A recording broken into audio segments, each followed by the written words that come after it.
Alright, so here we are racking the primary fermentation of our cider. It's been in primary since October 18th. Today is Nav 14.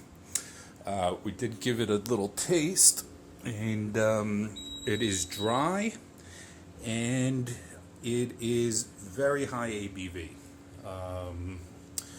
The specific gravity was down at about 1.05 where it should be.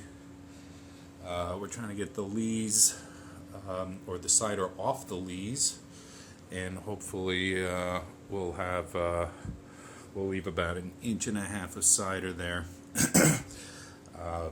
Once we're done racking this one, we've got this one. We'll sample that and measure the specific gravity shortly. Right, so we're going to use our wine thief.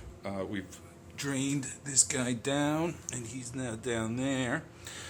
Guy above is going to drain down, but before we do that, we want to measure the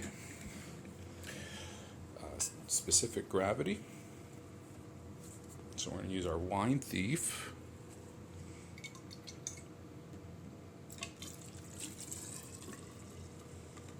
To take a measurement and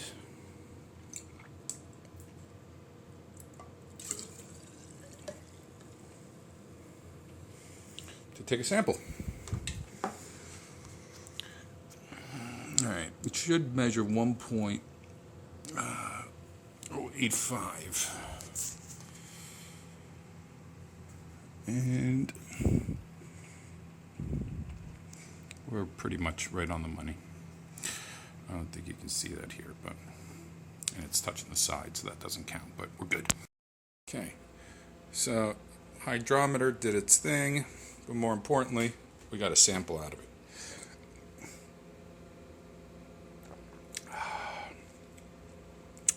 Very similar to the other batch, also very dry, which is what we want. Also very high ABV. This is going to make a phenomenal sparkling cider. Right now it's a farmhouse cider. It's only sat on one fermentation. We're about to send it on its way to its second. Hasta la vista. Alright, so we're still sipping on the second batch. Couldn't get as much out of there as I would have hoped, but because I did stir the bottom, but fortunately none of it made it into our secondary fermentation, or at least nothing of significance. Airlocks are on. Little to no bubbling.